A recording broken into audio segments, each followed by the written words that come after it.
This hearing will come to order. This hearing is in hybrid format. A few reminders as you begin for our guests who are joining us virtually. Once you start speaking, there is a slight delay before you're displayed on the screen. To minimize background noise, please click the mute button until it is your turn to speak or to ask questions. You should all have one box on your screen labeled clock that will show you how much time is remaining. For witnesses, you'll have 5 minutes for your opening statements.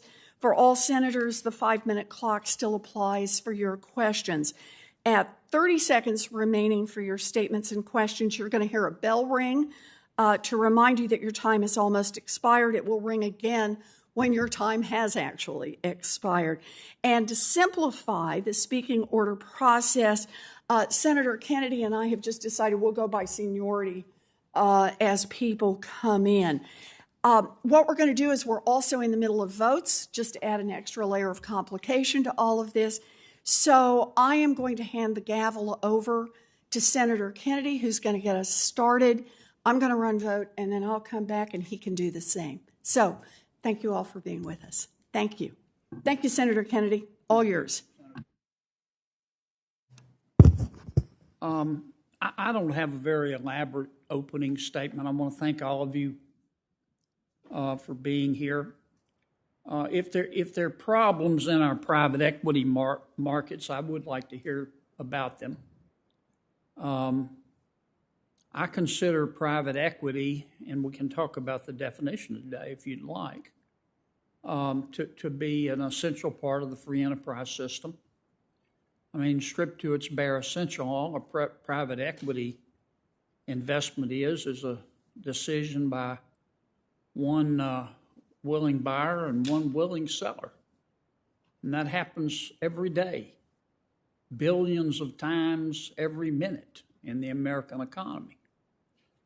Private equity, as we know it, as I know it, of course, is limited to accredited investors, very sophisticated investors.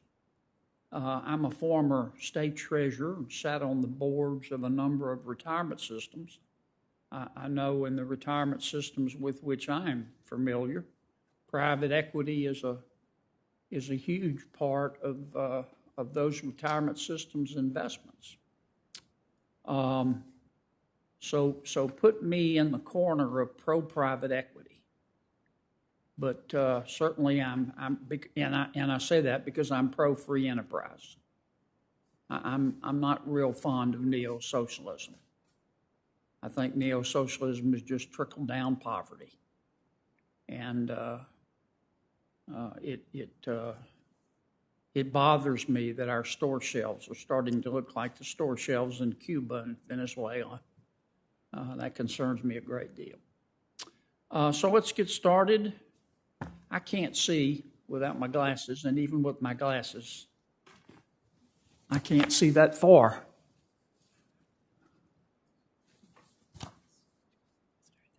Okay, I'm not going to introduce the panel. That'll just take away from them, from their time. I'm just going to introduce the speaker. Well, maybe I should. I don't know. I don't want to get put on double secret probation here. Okay, first, I'm going to read this. Joining us virtually, we have Ms. Shirley Smith. Ms. Smith is a former employee of Art Van Furniture in Detroit, Michigan, and is a leader with United for Respect.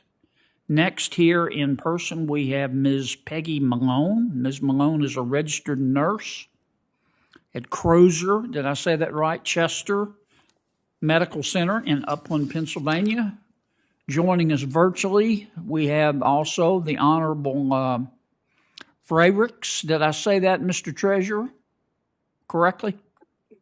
Senator, former Treasurer, close enough, Michael Frericks. Yes, sir.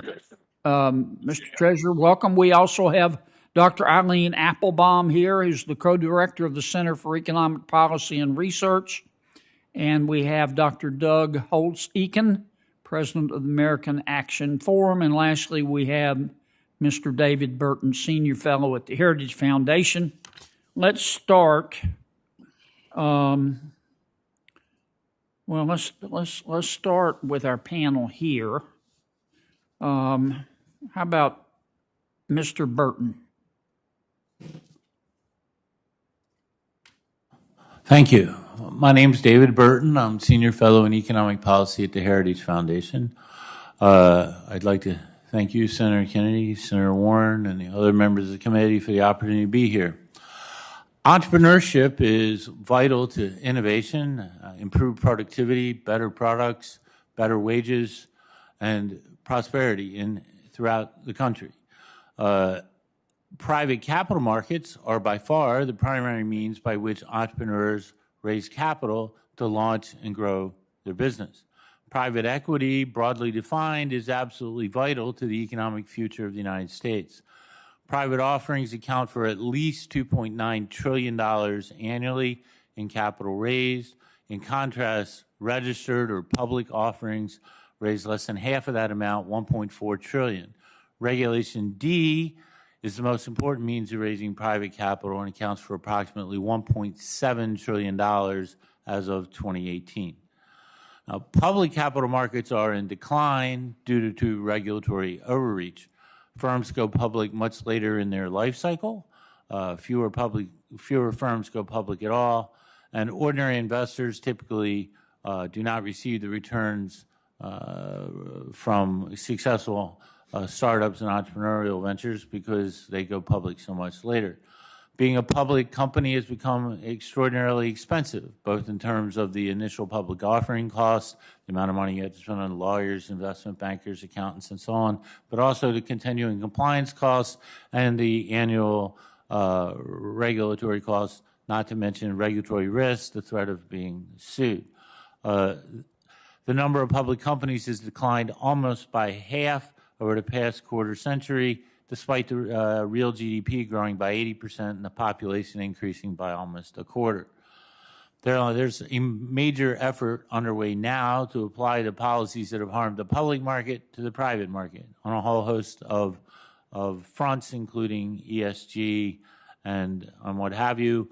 And the legislation that is part of this hearing today would be part of that, the Stop the Wall Street Looting Act.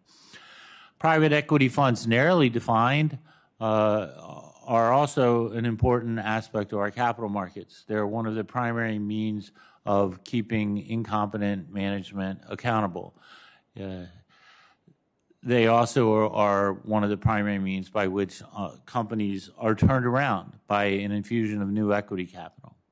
The Stop Wall Street Looting Act would be more aptly named the Protect Incompetent Management Act.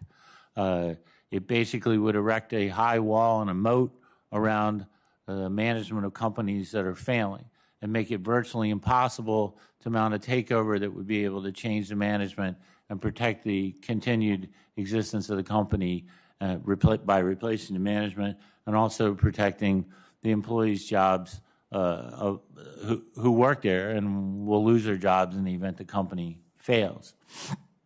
Now, this may be attractive to corporate elites and corporate management and their lobbyists, but it's certainly not in the interest of shareholders, workers, or consumers. One thing I wanted to bring to the attention of the committee, if you read the section by section, there's a provision that imposes a 100% tax on fees paid by target companies to private equity funds. But the actual statutory language in that would, in effect, impose the 100% tax, which is really including state taxes, more than 100%, on all payments by firms to any fund. It's very poorly drafted language, and not only would shut down, in effect, the private equity market, equity fund market, but have much broader and extraordinarily adverse effects. I think that's a drafting error, but it's a really important drafting error. Other things in the Act that I think are deeply problematic, Title V would impose disclosure requirements on private equity funds that are roughly comparable to what Regulation SK and other aspects of the securities law impose on publicly traded funds. And I think that's more or less by design. It would impose disclosure requirements on private equity firms that are roughly analogous to public companies, so no one would actually choose to be a private equity fund anymore. Shutting down these private equity funds would have an adverse impact on millions of people. And lastly, in my written remarks, I include 14 specific suggestions on how to improve our private equity markets. Thank you very much. Thank you, sir. Dr. Holtz-Eakin. Well, thank you, Senator Kennedy, Senator Reid, members of the committee for the chance to be here today. I also don't have an elaborate opening statement. Let me say a few things, and I'd be happy to answer your questions. Clearly, financial markets are an important part of the U.S. economy. They serve to provide many essential economic functions, channeling funds from savers to investors, allocating that capital as efficiently as possible, pricing risk and return, allowing individuals to diversify away from risk as they desire, and the list goes on. And in looking at those financial markets, you'd like to have all sorts of business models compete to provide those services to the economy. And we have insurance companies and banks and all sorts of things, including private equity. My concern today is about the proposed legislation, and I'm concerned not because I'm a big fan of private equity. I'm not. I'm also have no particular animus toward private equity. I'm concerned because the legislation would tilt the legal, regulatory, and tax playing field quite strongly against private equity. And I think that the objective of policy should be have that those legal, regulatory, and tax policies be as neutral as possible. This is clearly an attempt to tilt the playing field against private equity. And if there are sort of problems with the private equity, I think those should be dealt with in other ways, identifying the harms and correcting the behaviors. So its success in finding undervalued companies, reforming their operations, has delivered an enormous footprint. Right, there are 11.7 million workers in private equity, earning about $900 billion in compensation. These are good-paying jobs. The average employee is getting $73,000 in 2020, and the private equity sector has produced $1.4 trillion in gross domestic product, or about 6.5% of GDP. That footprint is a testament to the success it has had in providing valuable economic functions.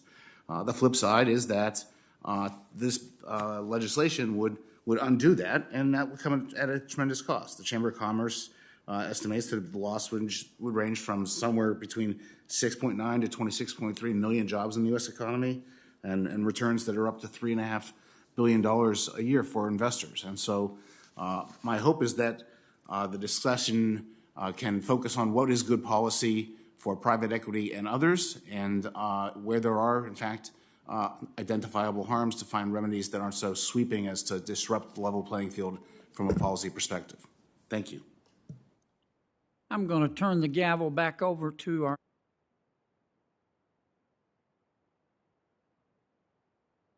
On. It's a Yes. story of my life. So we're next. I thought I would leave the virtuals to the end, but I shouldn't have done that. Okay. That's okay. Treasurer's next. So it looks like we have the Illinois State Treasurer next, the Honorable Michael Frericks. Michael, are you there? I am. Can you hear me? Thank you. Yes, we can. Great. Well, good afternoon, Madam Chair and Ranking Member Kennedy, members of the subcommittee, and distinguished guests. Now, the clock I am looking at shows me 1 minute and 30 seconds. There we go. There you go. My name is Michael Frericks. I'm the Illinois State Treasurer, elected by the great people of the state of Illinois. And as Senator Kennedy knows from his time as State Treasurer, and my colleague in the National Association of State Treasurers, it is truly an honor to be entrusted with the people's money. It is an honor to be invited to speak with this subcommittee today. The Illinois State Treasurer performs many roles. I'm the state's Chief Investment and Banking Officer. In that role, my team and I actually manage approximately $50 billion. This portfolio includes roughly $25 billion in state funds, $16 billion in retirement and college savings plans, and $9 billion on behalf of local and state governments. Among those investments are $500 million in private equity and venture capital. But I also serve as a trustee on the Illinois State Board of Investment, which manages approximately $31 billion in pension assets on behalf of over 226,000 beneficiaries. ISB maintains approximately $1.7 billion of private equity investments. My job is to prudently invest public funds and pension funds, a portion of which are managed by private equity firms. I also have a responsibility to the long-term fiscal health of our state and local government institutions, which rely on a vibrant and sustainable economy. And I also have a duty to tend to the well-being of the communities I represent, including the economic security and dignity of millions of workers. Unfortunately, some private equity firms engage in practices that harm these objectives. From my experience as an institutional investor, there are several important challenges relating to private equity investments. In particular, the need for increased transparency and the need for reforms to ensure that workers, communities, and investors are protected from predatory practices. Before I go into further detail, I want to say that private equity is an essential part of our capitalist system. The idea of the industry is simple. Sometimes a company has room to grow and become more productive, but its current ownership is not in a position to capitalize on that opportunity. In this situation, it makes sense for an investment vehicle run by experts to pool private capital, to buy the firm and take it to the next level, and then to sell it. This generates a profit for private equity firms and their investors. It helps the company to grow, and it creates more economic opportunity for society at large. For investors like the Illinois Treasury, private equity provides an opportunity to further diversify our portfolios, to help drive economic development, to support small businesses, to expand the circle of opportunity to underutilized investment firms like those from downstate Illinois or those that are minority and women-owned, and to provide a competitive return within our overall portfolio. Unfortunately, as private equity has continued to evolve and become a larger and larger portion of the economy, it has continued to be regulated as though it was a boutique investment that only affected the ultra-wealthy. That means that predatory activities like opaque fees and pillaging assets and strategically using bankruptcy without regard for the well-being of workers and their communities and their pensions remains perfectly legal. And as long as these practices are allowed, they will happen. And as long as they happen, our communities are at risk. And that's why sensible reforms are needed to rein in harmful behavior by bad actors in the space. Let me talk for a little bit about fee transparency before I run out of time. There has been a significant increase in demand from public pensions to invest in private equity. It's no wonder. The asset class has had historic levels of fundraising and record amounts of distributions to investors. Private equity is unique in that it is rooted in a sense of long-term partnership, where investments are designed to mature in 10 to 15 years, if not longer. Fiduciary duty is the foundation of an effective partnership between general partners and limited partners in private equity funds. And this is especially important given that these investments are illiquid and currently require less transparency than other investment vehicles. And that brings me to a crucial point. There is a dire need for increased transparency and disclosure to help provide investors the necessary information to make informed decisions, including data on fees in a clear, complete, consistent, and not misleading manner, so that institutional investors like myself can better fulfill our fiduciary duties. I see my 5 minutes is coming to an end, so I look forward to any questions you might have. So thank you very much, Mr. Treasurer. Appreciate your comments here today. And next, we have joining us virtually Ms. Shirley Smith, who is a former employee of Art Van Furniture in Detroit, Michigan, and who is also a leader with United for Respect. Ms. Smith, I'd like to recognize you for 5 minutes, please. Thank you, Senators. Thank you so much for having me here. My name is Shirley Smith, and I live in Detroit, Michigan. For 23 years, I worked for Art Van Furniture, the last 9 as a sales manager. It was a job that I truly loved. Art Van was a family-owned business, and the company culture was centered around family. Employees were tight-knit, we had each other's backs, and there was real sense of community. I was a single mom, and I'm grateful for the support and flexibility I had at work so I could be there for my son while juggling a successful career. I had the opportunity to build relationships with my customers and earn a good living, making it possible to buy my own home and provide a good education for my son. Working at Art Van was like my own little slice of the American dream until the private equity firm T.H. Lee came in and broke up our family. Before T.H. Lee took over in 2017, Art Van was a successful company, reporting $800 million in revenue that year. Up to then, most of my colleagues would have told you it was a company they loved working for.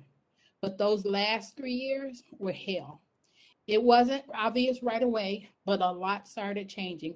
We noticed our top company leaders being pushed out the door. T.H. Lee brought in people who didn't even know the furniture business, and orders started coming in slower. In hindsight, that was a big red flag. Sales associates work on straight commission, which only gets paid when the order is delivered, and customers' orders weren't being filled. Art Van's reputation was being destroyed right before our eyes. We had to start making up excuses to our customers, some of whom grew violent when they learned they wouldn't be getting refunds. One of my colleagues even had a gun pulled on her during closing weekend. T.H. Lee made us feel like liars and thieves, taking people's hard-earned money when they knew they were never going to get their orders. We stopped paying our bills on time and started cutting staff. For decades, Art Van had been a debt-free company that paid all its bills. Under T.H. Lee's ownership, Art Van racked up millions of dollars in debt to Wall Street banks and other deep-pocketed creditors. T.H. Lee even sold off Art Van's real estate for itself, to itself, forcing Art Van to pay rent on the same properties it once owned. By the end of 2019, under T.H. Lee's so-called leadership, Art Van was in the red, and it took just 3 short years for T.H. Lee to strip our company for parts. Then the pandemic hit. We first received WARN Act notices about our layoffs before the COVID-19 emergency order was issued in Michigan. So the bankruptcy and layoffs had nothing to do with the pandemic. But then, a few weeks later, Art Van changed their original WARN Act notice, citing COVID-19 instead. As a result, we didn't get any severance pay or benefits, nothing. Robbing the American workforce like this, hurting the same people on the front line who've been applauded as heroes for keeping our economy open, should be a crime. When we were told we'd be losing our jobs, we were promised a lot. We were promised health insurance after closing. We never got it. The only insurance I could afford charged me 10 times what I've been paying for prescriptions. I was unemployed for 5 months, and many times I had to choose between paying for my medications or paying other bills. We were also promised a retention bonus that we never got. Since my employment didn't kick in for 2 months, I had to take money out of my 401 to make ends meet, which I'm still paying taxes on today. Sadly, my story is not unique. Private equity has quietly taken over nearly every facet of life, from retail and grocery store chains to housing, healthcare, media, and more, turning the American dream into nothing more than a pipe dream for millions of working families. And T.H. Lee didn't only destroy us, the individual workers who lost their job. Every community within Art Van store suffered too. We had deep reach into our communities. We were one of the largest taxpayers for the city of Warren, where we were headquartered, and one of the largest contributors to our food banks. When the company went under, there was a terrible ripple effect of harm felt throughout the state of Michigan. I'm here today to show you the human toll of Wall Street's greed. Our elected leaders, each of you here today, I have to ask you, excuse me, I have to ask you why billionaires should be allowed to do this and destroy the fiber of America. Why should this be legal? This is a sin, it is unconscionable, and something needs to change. Thank you for giving me the opportunity to speak with you today. Ms. Smith, thank you very much for being with us today. We really appreciate it. And now we have in person Ms. Peggy Malone, who is a registered nurse at the Crozier-Chester Medical Center in Upland, Pennsylvania. Thank you, Senator Warren and members of the subcommittee. I am the Vice President of Crozier-Chester Nurses Association. We're a local of PASVAP, and I am also on the executive board. I have been a registered nurse for 32 years at Crozier-Chester Medical Center. Being a nurse for me and my colleagues is a calling. It is a profession that we are very proud of, and private equity has no business in healthcare. They have destroyed our hospital. They have destroyed the fiber of what we are as healthcare professionals. Prospect Medical Holdings, which has 17 hospitals across the country, the owners, I can go on and on about the owners, Leonard Green, David Topper, Sam Lee, and what they have done. That's all public knowledge. You can find that out. You can get that information. You can see that it's wrong that our tax system should not be creating incentives for business practices and private equity firms. They should not be able to extract huge dividends from hospitals. They were given $173 million of COVID relief money, none of which we have seen in the hospitals. We take care of patients every day. And I understand some of you are very pro private equity. Well, I'm going to tell you that it wasn't. Families were not allowed in the hospital. You did not see what was going on in there during this pandemic. We served patients moldy bread during that pandemic. We were not able to give good quality care to patients. Patients were dying. They had no family. They had no one in the rooms but us. It was the nurses. It was the respiratory therapists. We were the ones that had to go in. We were scrambling for iPads so that families could say goodbye to their loved ones without having anyone in the room. We were their families. We were using poor quality equipment. I would have to try to straddle a urinal to collect urine from a patient's bag between my feet with a gown and a mask and all the PPE. Number one, we were wearing trash bags at a certain point because we didn't even have enough PPE. And this is how we were taking care of patients day in and day out. I left my family. I stayed at a house that the local college gave us because I was afraid to take it home to my family. I had my children at home who were having graduations and everything taken away from them, as all of my colleagues. And we went in and we did this job every day to the best of our ability with no equipment, with no PPE. We were afraid for our lives, and we did this job, and we did it every day for every single person in this country. We thought we were doing good. And you know what? Now we're the bad guys because we're speaking up, and we want to know where that money is, and we want to know how these private equity firms cannot take care of the patients that are in these hospitals. We don't have enough staff. We don't have enough equipment. We are fighting every day to give good quality care to patients, and we are not able to do it. We are not able to do it, and nobody was in there watching. There were no families in there. There was no one watching. It was just us, and we were watching people die. And so I can give you the statistics. I can talk about Leonard Green, and I can talk about all the things that are going on and all the tax credits and things that these companies are given. They were given pandemic money, and we have not seen one bit of it being spent on the patients. That is our goal. Private equity does not belong in healthcare. Our job is to do no harm. It is to do no harm. It's to care for our patients. That's why we got into this. And we will fight, and every nurse I know will fight. But what I see now, we're seeing the PTSD. We're seeing the nurses suffering. We're seeing the doctors struggle. What we saw was a war zone for the last 20 months, and it's not over. And we have not gotten support.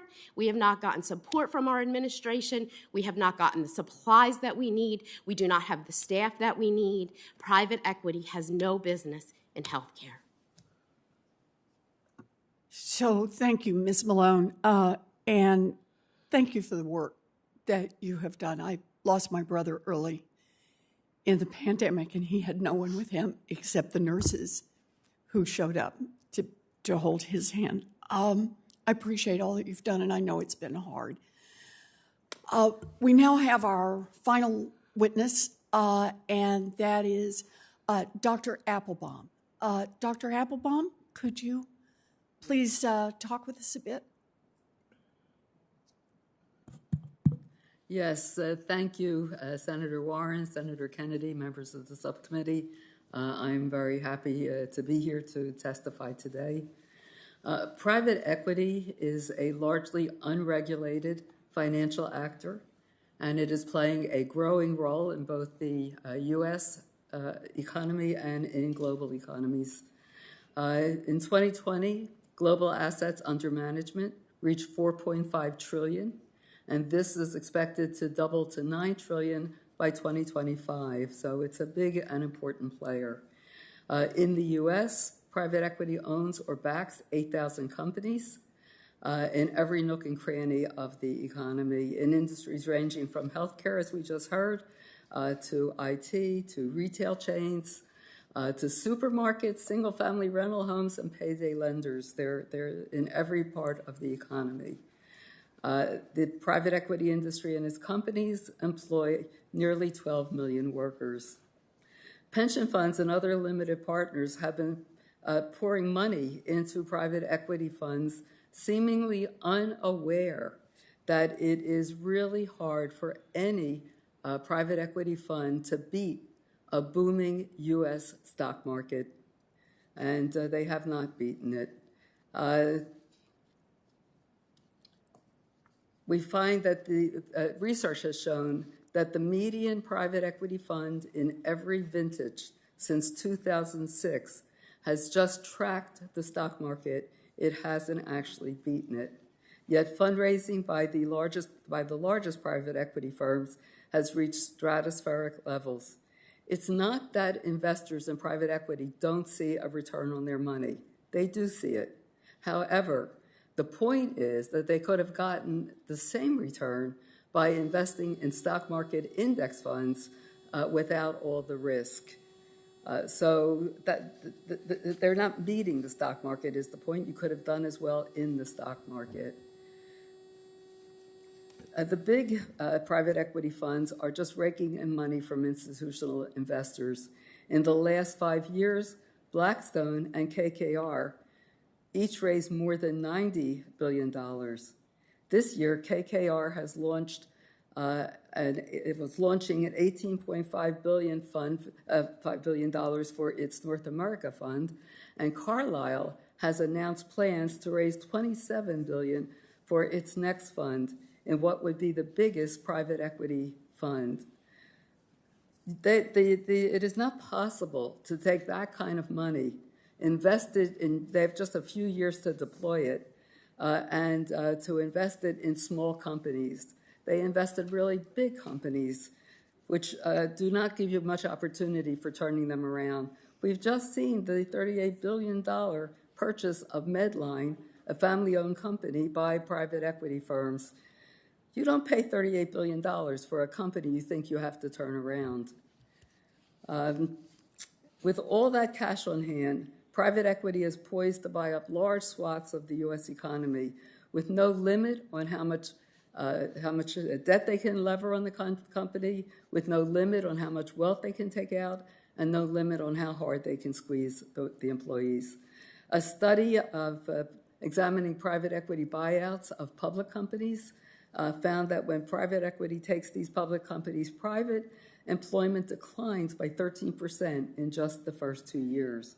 Another study that looked at private equity buyouts that used a lot of debt found that the bankruptcy rates were as high as 20%.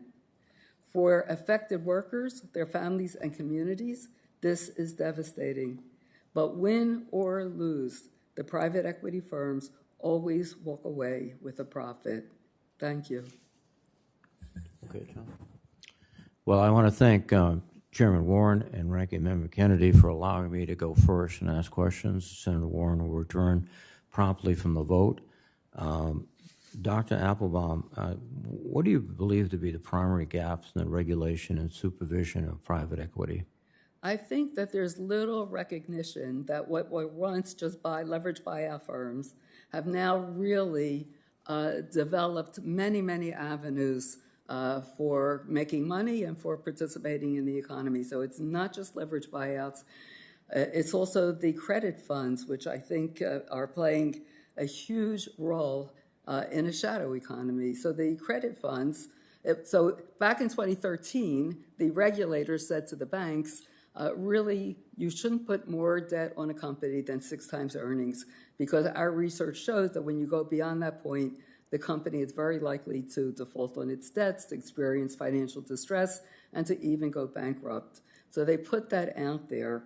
And KKR came along and it had difficulty raising the kind of money it wanted to put on a company that it was buying. And so it wasn't long before the private equity firms figured out they needed their own credit funds.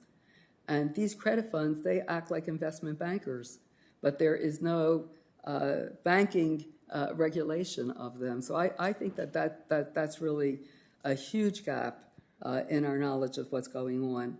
Private equity now has real estate funds. These real estate investment funds move back and forth. Sometimes they're publicly traded. Sometimes they're privately held by the private equity firm. They are playing a role that I think is little understood in the economy. I've been studying healthcare, and so I've seen their role there.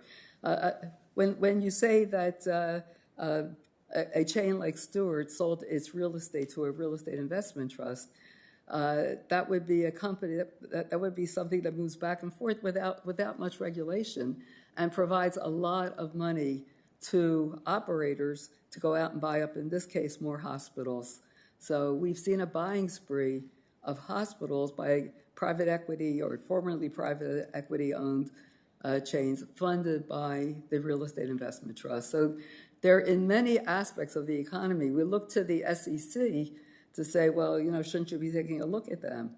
But in fact, it's not just the SEC that needs to be involved. We regulate investment banks, and I think if these credit funds want to operate as investment banks, they should be regulated in the same way. And I think we need to know a lot more about the role of real estate investment trusts in the economy. They fly completely below the radar, but they fund a lot of the expansion that we see going on by private equity firms. Thank you very much, Dr. Applebaum. Now, if the treasurer is still on WebEx or Zoom, Treasurer Freebricks, I would like to ask if you could share your experience with private equity in terms of fee and expense arrangements, and do you believe these arrangements are adequately disclosed and transparent? Okay, so my office experience is similar to what other institutional investors are recognizing. And that is, as private equity continues to evolve, there's a growing need for improved disclosures around direct and indirect fees, expenses, and performance-based fees, such as carried interest in particular. It's safe to say that investors such as ourselves or public pension plans would be greatly benefited from an increased level of disclosure and transparency between general partners of private equity firms and investors. Given that fees charged by private equity managers are among the highest shouldered by institutional investors, the lack of transparency represents a meaningful risk factor. It is necessary to ensure transparency for all investors and ensure investors can validate fees, but also understand if there are any potential conflicts of interest around certain fees that may be passed through to companies that may negatively affect our investments. Well, thank you very much, Treasurer, and thank you to the panel. I would happily yield it back to my colleague from Louisiana, and I'm going to vote. Thank you, John. Thank you. Thank you, Senator. Mr. Treasurer, I'm a little confused. As Treasurer, you invest in private equity, do you not? That is correct. And your concern we should all share, is you say the fees are opaque and there's not enough transparency. Correct. Are you telling me that you make private equity investments as a fiduciary without understanding the fees? And if so, whose fault is that? Yeah. We put a lot of time and effort into understanding these fees and working. but that adds increased cost to us. And there are also smaller pension plans out there that don't have the resources. Well, why don't you just don't make the investment? Well, but oftentimes we don't if they're not willing to work with us. So what's the problem? Just as in other fields and other investment classes, the transparency has been helpful in bringing down the cost of fees. Things like mutual funds. We think we'd see improvements in fees with greater transparency. But if I go to buy a car and the car salesman doesn't explain the details of the financing to me, I just walk away. I don't call for the federal government to take over every car salesman in America. What am I missing here? Well, I'd say we're not calling on the federal government to. These are two players in the financial markets. You're not required to invest in private equity. In fact, you breach your fiduciary duty to invest in private equity if you don't understand the fees, don't you? As I said, we put a lot of effort and time into this. I'm the first one to note that we at the Illinois Treasury significantly increased our allocation to the private equity space, given the opportunities and our ability to manage risks. Well, have you ever invested in private equity when you didn't understand the fees? Never. I never said we didn't understand the fees. We are advocating for the elimination, not advocating for elimination of private equity. We're seeking reforms to make it easier for us to do our jobs, to stop abuses, to increase transparency, to help create more efficient markets and provide basic protections. I understand. Have you ever invested in a private equity deal as a fiduciary, as a state treasurer, without understanding the fees? We put a lot of effort into this, but that results in increased costs as well. And just as we saw public market... I understand that. I heard you the first time. But have you ever invested in a private equity deal without understanding the fees? No. Okay. Let me ask...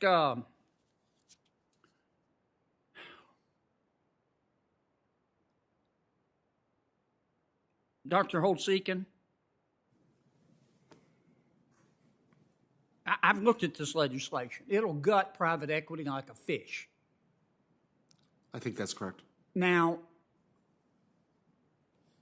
what will that impact have on workers of America? We know that, the private equity markets are very large. As David Burton pointed out, that this is an important source of capital. Capital is how firms invest in skills for their workers, technologies, equipment. It raises productivity, and that productivity flows into higher real wages. So you're really affecting the standard of living. Is it going to cause layoffs? Absolutely. You get rid of private equity, whether you do it in a de facto or de jure way. You could abolish private equity. You could also regulate it half to death. No, regulate it completely to death. Mm-hmm. Now, if you do that, I know it's in vogue to talk about rich billionaires around here, but they comprise a very small part of the American free enterprise system. We're going to have massive layoffs, aren't we? Yes. I mean, you need the capital to run the economy. In fact, isn't that what free enterprise is, a marriage of capital and labor? Yes. Some of my colleagues think it's a zero-sum game. They think that the American economy is like it was back in primitive times. To take a Marxist approach, some of my colleagues think that the only value in an economy is labor. And if you make money in an economy, you have to make money. If you become wealthy, you do it by exploiting labor. That's not an accurate description of the American economy today. Capital joins with labor. And today they both improve their value. That's how we grow our GDP, is it not? That's correct. All right, do you disagree with anything I said, Mr. Burton?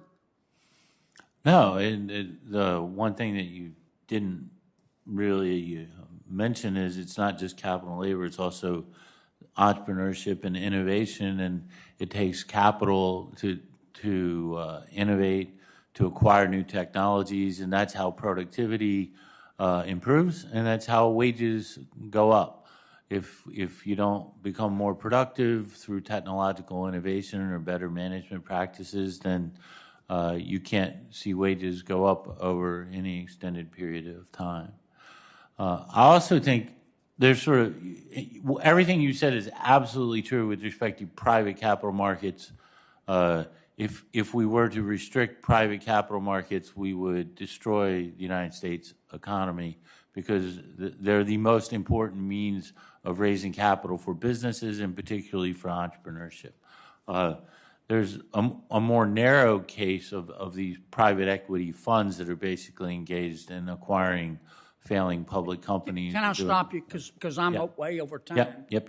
But since Senator Warren's Right. coming back, do they have private equity in Cuba? No. Do they have private equity in Venezuela? No. If they have private equity in China, it's state-owned, right? China's a little bit more ambiguous, but they're certainly restricting private enterprise. So is that where we're headed here, to have government run private equity like President Xi does in China? Yes. Would this bill move us toward that end? This bill would make private equity funds narrowly defined utterly uneconomic. Now, my understanding of private equity is that you have a company that goes out and says, we're really good at investing money, and we ask you to invest your money, private investor, with us, the venture capital company. And in order to invest in that venture capital company, you got to be an accredited investor. I mean, you got to have a net worth and show that you're a sophisticated investor. Generally, yes. And then that private equity company goes and buys a private business. When it buys that private business, does it put a gun to the head of the owner of the private business and say you have to sell? No. So it's usually a voluntary transaction. Yes. And so now you've got a new owner of the business. Is that right? Yes. And that new owner tries to increase the value of that business because that new owner wants to make money. Am I right? Yes. Does it always work? No. If it doesn't work, who loses? There can be a lot of losers. The Right. shareholders, the equity fund, employees, customers, vendors. But if it does work, it's a beautiful thing. Yes. And we call this free enterprise. Yes. As opposed to government saying you can't invest there, but you have to invest there. Right. Okay. I went way over. That's okay. But I had to stall. Are you good? I'm done. All right. I'm going to go vote. Thank you all for coming today. And thank you. Again, sorry about the confusion about all the things that are going on at once. Let me start. I'd like to talk about private equity and its impact on workers and communities. Ms. Smith, I think you're with us virtually. I want to thank you for being here today. Since you experienced it firsthand, I'd like your help in walking through how Art Van went under so that we can better understand the private equity model. So could you tell me, was Art Van profitable before it was acquired by THL in 2017? We were. We had about $8 million in sales that year, and we literally owned about 55 to 60% of the market share in the furniture sales industry. Okay, so this private equity company takes over this successful, profitable, I think you said 58-year-old company, saying they were going to make it more profitable. So let's talk about how they made it more profitable. Ms. Smith, once THL came in, what did they do first to supercharge Art Van's growth? Did they boost the marketing budget? Did they invest in retaining management? Did they start a staff training program? Did they build a new website? What did they do to help boost the profits? What did they do straight out of the chalks? Straight out of the gate, the first thing they did was sell off all of the real estate. Art Van was a debt-free company. They owned the land that every building was on. The first thing they did was sold the real estate, made back the money that they spent buying the company, and then they started destroying the company. They got rid of all of our top leadership and brought in, as I said, people that didn't know the company, didn't know the furniture industry at all. They hired the worst CEO, someone that was rated the worst CEO in the nation in 2016 to run the company. And some could say he didn't do his job, but I'll say that he did his job very well. He was hired to run this company out of business, and that's what he did. Okay, so let's talk through this. So this is a standard play out of the private equity book. THL put up very little of its own money. It took out a bunch of debt to buy Art Van, and then made Art Van responsible for that debt. Meanwhile, THL is collecting huge fees just for putting its own deal together.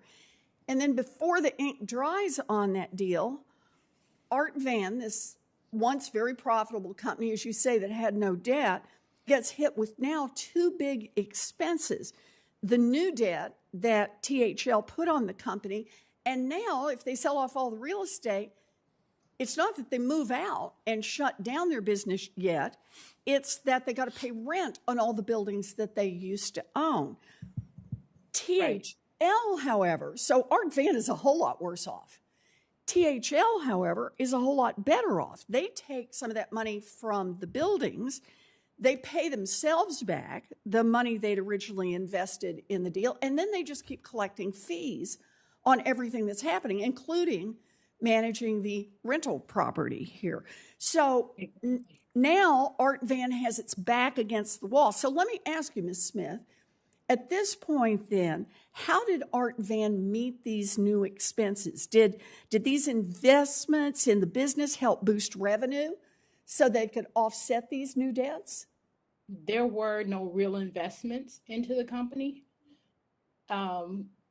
T.H. Lee took money out of the company and never put anything back in. They started laying off workers.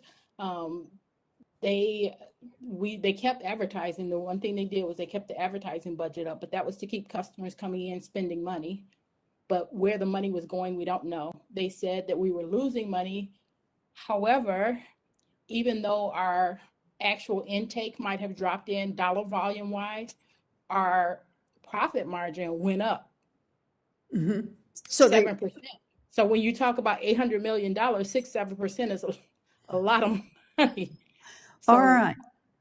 Okay, but I take it what happens is they keep cutting the costs, and then Art Van gets into a situation because they no longer own their real estate. They now got to pay rent. They ultimately can't pay their bills. And so Art Van files for bankruptcy. That destroys about 3,000 jobs, and you and your coworkers were left without health care during a pandemic. Do I have that about right? You have that right. They told us that we would have health care till the end of the month, and we didn't. They didn't give us the severance pay. They told us that we didn't get it because they didn't close because they were going out of business. They closed because of COVID. So, let me use this as a shield to change my attitude and change my dance so I don't have to pay. Right. So everything they did was to profit them and to hurt the people, and they didn't care. Yeah. Well, one of the things that we often hear about from the private equity industry is that it's not in their interest to drive companies into bankruptcy. I think that was kind of the point that Senator Kennedy was making. And that cases like yours are unfortunate, but they're just part of doing business. They say that most businesses survive after being taken over by private equity, while only a few, like Art Van, actually fail. Do you find that a persuasive argument, Ms. Smith? So I don't find it a persuasive argument. I know that T.H. Lee didn't intend for Art Van to go out of business. They intended to take us into debt because that's the model. Let's take the company into debt. Let's suck everything out of it we can, take it into a debt, and then sell it to somebody else. However, Mr. Van's name was so golden that they were able to borrow so much against this company that they couldn't sell it. They took this company so deep into debt. And, I keep hearing the senators talk about capitalism, and this country was built on capitalism. And yes, it was. It was built on the capitalism, on capitalism. But this is cannibalism. It is not capitalism. This is cannibalism. They are going in and they are stripping, destroying, and they don't care. They're plundering and leaving dead in their wake, and they don't care. Well, what really troubles me here is that private equity has worked out a business model that helps them get rich at the expense of workers like you and your families. The model is pretty simple. They gamble with other people's money. They squeeze out what they can. They cram their pockets full, and then they bail, leaving workers and communities to deal with the fallout. So let me ask you, Dr. Applebaum, how would the Stop Wall Street Looting Act help address these market failures? Is your mic on?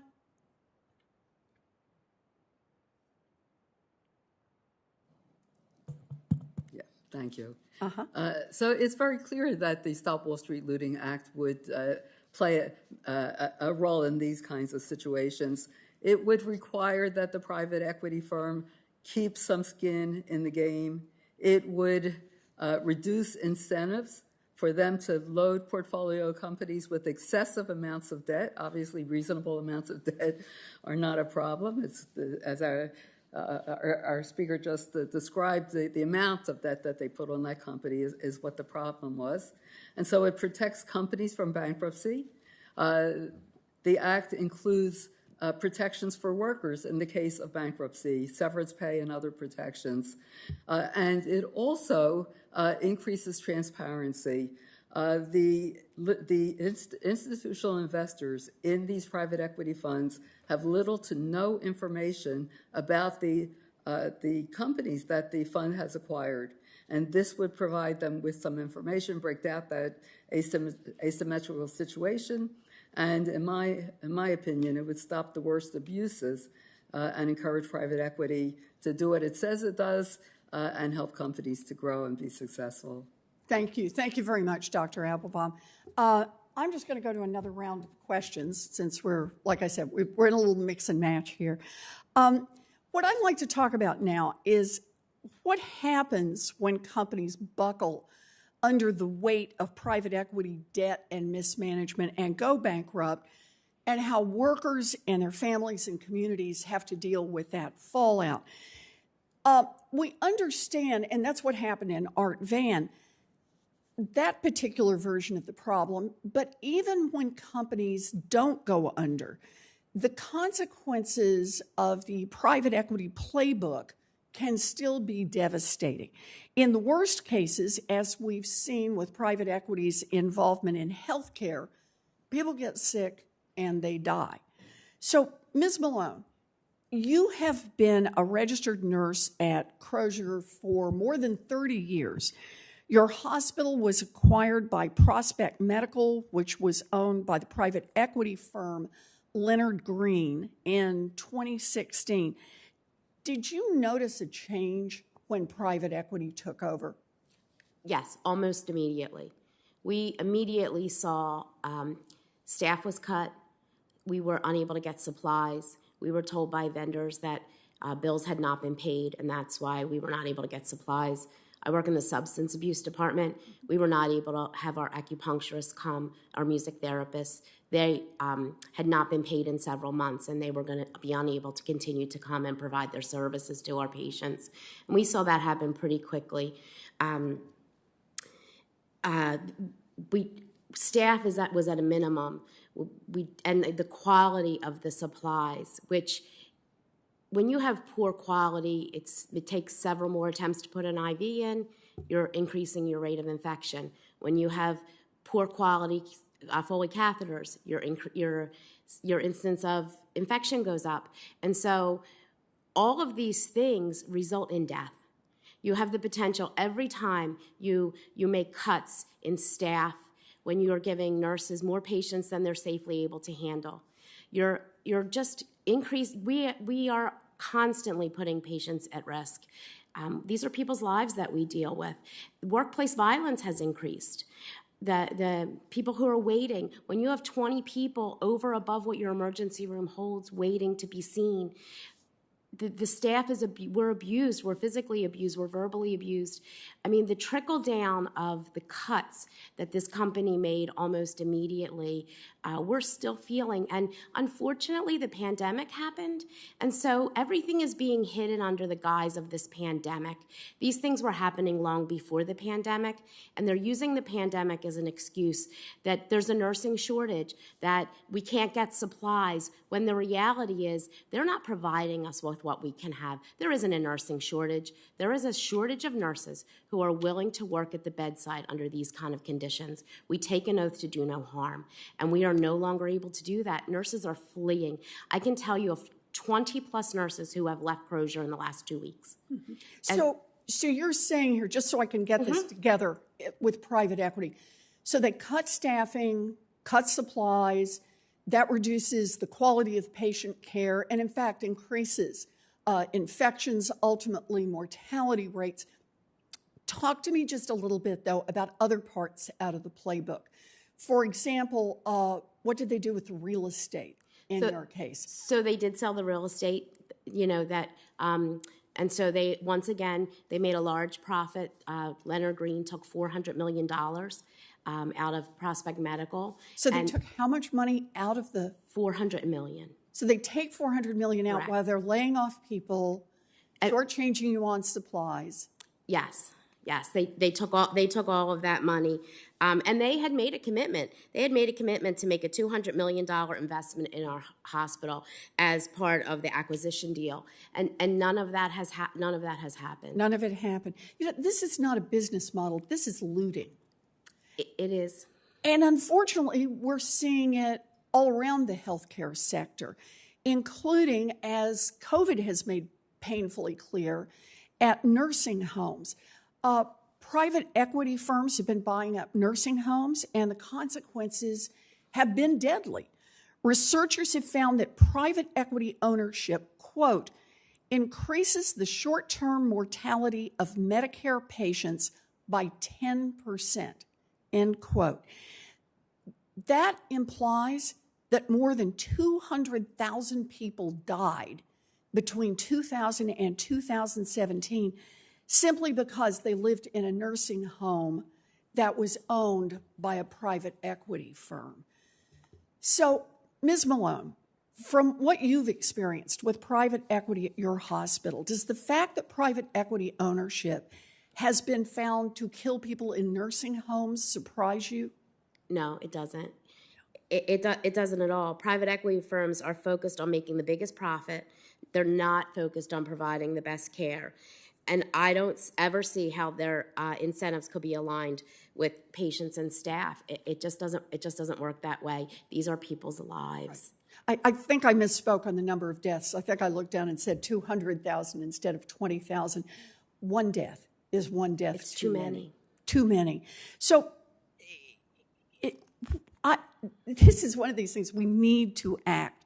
And this is why I've introduced the Stop Wall Street Looting Act, so that we can better align incentives between private equity and the companies they take over by restricting the ability of private equity to buy a company and profit from running it straight into the ground.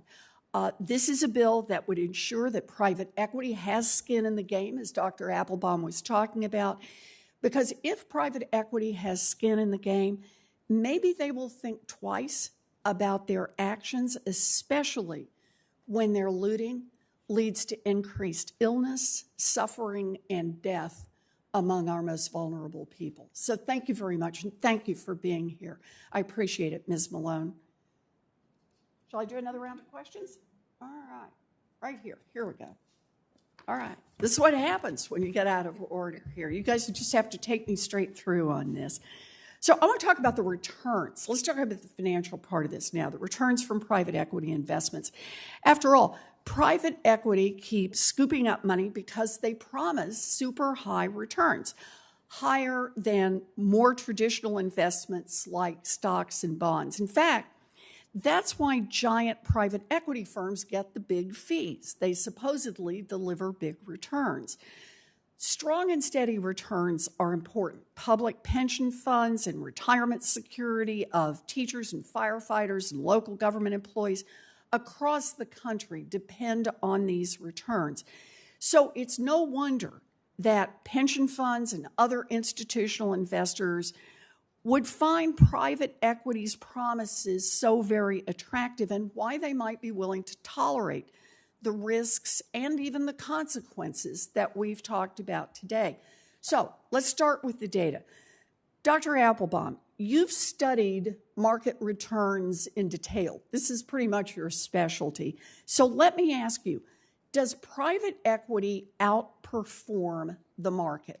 No, it doesn't. And there are quite a few studies now that show that the returns basically, well, let's be clear, since 2006, it's the median private equity firm in each vintage launched since then that has just about tracked the market using the metric that the finance professors would use, which is the public market equivalent. Mm-hmm. Nobody who studies private equity uses the internal rate of return, which is what is used in the industry, and which is quite misleading.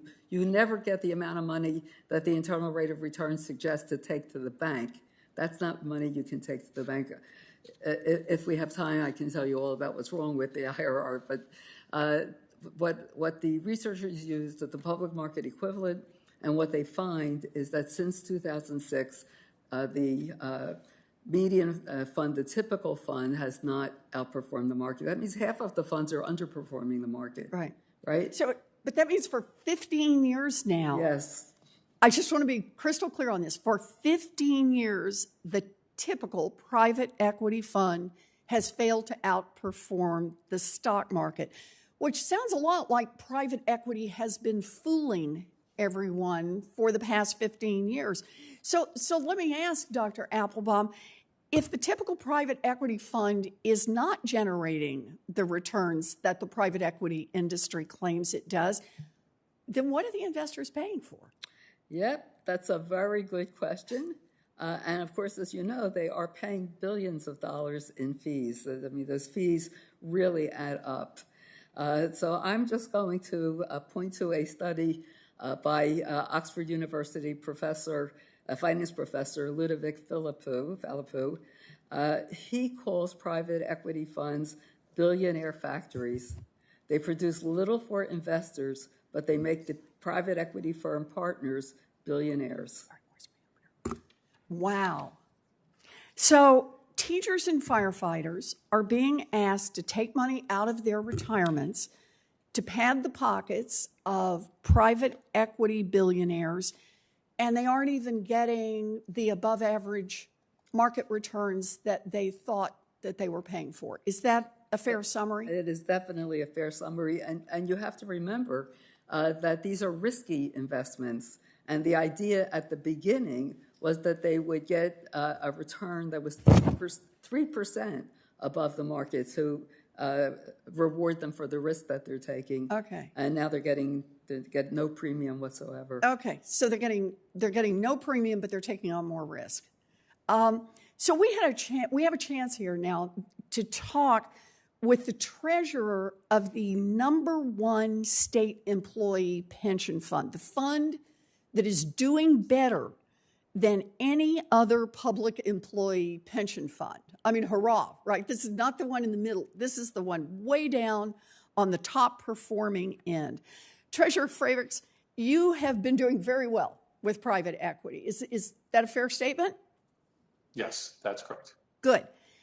And you are an investor. That is, you manage a pension fund on behalf of your office. You are a trustee for a public pension plan that invests in private equity on behalf of teachers and firefighters and other public employees. So the question I want to ask you as an investor, you're on the side that's trying to make money out of this. Are you satisfied with the current rules governing private equity, or would you like to see some new rules in place requiring transparency about fees and aligning the interests of PE managers with their investors. Yeah, I'll just say that PE has done well by us, but it would be beneficial to see new rules and sensible reforms. For example, standard reporting would ensure transparency for all investors and ensure investors can validate all fees charged by private equity, that they conform with their negotiated agreements. That would be one good reform. Our office does its due diligence. Senator Kennedy asked if I had made any investments without that. No, we do our due diligence, but for us and many of our public fund peers, there is difficulty receiving proper disclosure and transparency around direct and indirect fees in a clear and consistent manner. There's been characterization that we're heading towards socialism here. I believe in the market here, and I believe the markets work well and efficiently with proper access to information. This opaqueness makes it difficult to shop around and determine whether we're getting a competitive rate. Now, he's right. If we're buying a car and someone wouldn't disclose to us, we wouldn't want to buy there. But sometimes they will just flood you in information and bury things in that sale document at that car dealer. And we regulate car dealers to make sure there's proper disclosure. Without proper disclosures, tracking of fees and expenses charged by a private equity firm is a cumbersome process, and markets shouldn't be cumbersome. This can then potentially enable firms to hide and shift fees, potentially manipulate returns reporting, and avoid disclosing certain deals. Ultimately, I believe new rules would be valuable. Yeah. So as I understand this, you're saying you like the market, but it's very hard for you to be able to see what you're paying in fees. And if that's hard, that means it's very hard to make comparative judgments. And I just want to emphasize here, you're not one of the little funds. Am I right on this? You have a pretty big shop there. Correct. We oversee tens of billions of dollars in investments, and between ISB and internal, billions of dollars in private equity. So we have resources here, but still, in order to use those resources to try and sort through all this, it costs us extra money. And smaller pension funds don't have the resources that we have. Yeah, I think there's just a really important point about markets. If we want markets to work, then people have to have consistently reported information so you can get comparisons across them, and the information has to be made available. I appreciate your testimony on this. My Stop Wall Street Looting Act would require private equity funds to clearly disclose their fees and returns so that public pensions and other investors have the information that they need in order to make informed decisions. America faces a retirement crisis, but the solution is not to squeeze employees more or to cut retail jobs and wages or to undermine the health and safety of people in hospitals and nursing homes. The solution is to put stronger rules in place that investors and retirees and families don't get gouged by private equity firms that are trying to fleece them. So to me, that's what this hearing is about today. Since I didn't get to do an opening statement at the beginning, I just want to do a kind of overview as we wrap this up and say thank you to everyone who has been here. This is the first hearing that the Senate has held that is focused entirely on private equity. And it's about time that we do this. We need to get the facts on the table about what private equity firms are doing to our economy and to our communities. Private equity firms have plenty of money to spend on lobbyists and PR campaigns. They have their own trade association, which I know has been making the rounds in Congress ahead of this hearing. They have worked hard to portray themselves as good actors that bring jobs and investments to communities in need, and they have no problem telling their version of the story. But their version of the story glosses over a lot of what happens to local workers, to local businesses, to local communities when some private equity firm waltzes into town. Once private equity starts buying up local stores or hospitals or newspapers or prison commissaries or for-profit colleges or nursing homes or hospitals or any of dozens of other industries, the smiling private equity managers and their secret investors profit hugely, while workers and local businesses and local communities too often come out as the losers. In 2019, I opened a broad investigation of the role of private equity in the economy, and this investigation exposed how the industry is fundamentally broken. Private equity relies on a business model that pays managers to go after short-term profits, charging huge fees even as they destroy the long-term prospects of the businesses that they buy. It is bad for workers and bad for consumers when local retailers or even large chains are bought out by private equity. These firms load up the target company with debt, as we've seen the examples here today. They strip out assets, and the next thing you know, thousands of workers have lost their jobs and the stores are shut down. It's also bad for seniors and their families when private equity firms buy up nursing homes and other healthcare providers. It's the same pattern.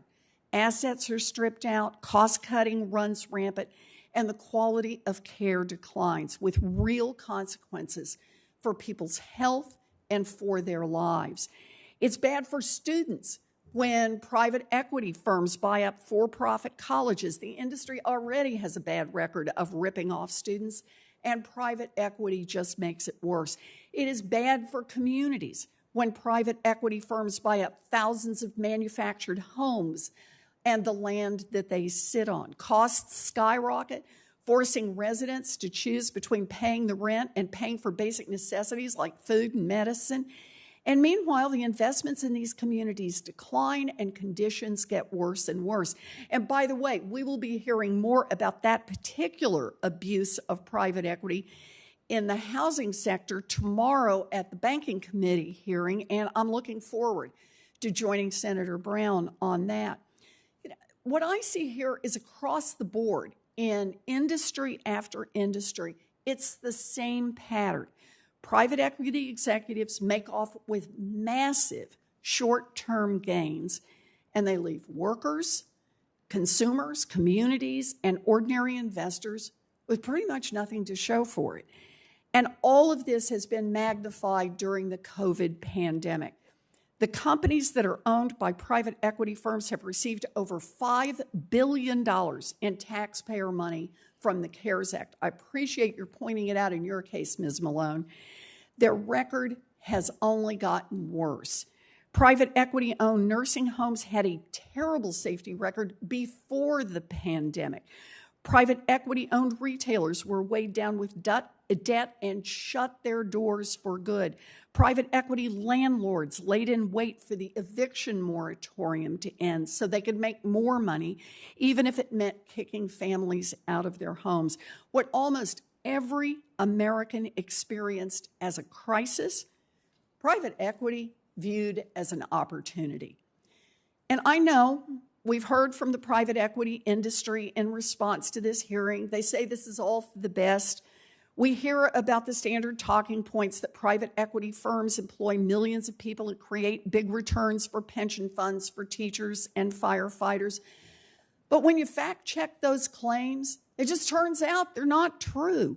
In fact, private equity investments often result in fewer jobs and lower wages. And despite how hard they squeeze the businesses they acquire, private equity doesn't offer an above-market return to investors. So what are we going to do about this? Well, I want to set some minds at ease. I don't want to eliminate private equity, but I do want to fix it. And that's why I've introduced the Stop Wall Street Looting Act, which is groundbreaking legislation to clean up this industry.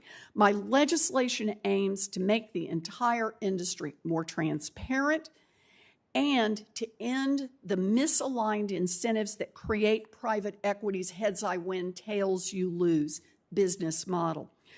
So I appreciate all of the witnesses who joined us today. I very much appreciate the firsthand accounts that you've given us about what it is like to live through this on the receiving end as an employee. I appreciate the academic perspective that's going on. I very much appreciate the treasurer joining us and telling us what it's like as an investor, even someone who's done well with private equity, how we could make improvements that make this market work better. So thank you all for being here today. Thank you for providing testimony. Before we go, I'd also like to submit a statement for the record from the Private Equity Stakeholder Project for senators who wish to submit questions for the record. Those questions are due 1 week from today, which is Wednesday, October 27th. I also want to enter into the record a statement from my friend, Senator Baldwin, who has been a fighter for the workers and the communities of Wisconsin in the face of predatory private equity abuses. And so thank you, Senator Baldwin. We'll make sure that is entered into the record. And for our witnesses, you'll have 45 days to respond to any questions. Thank you all very much. And with that, this hearing is adjourned. Thank you. Thank you. Thank you. Thank you. Thank you.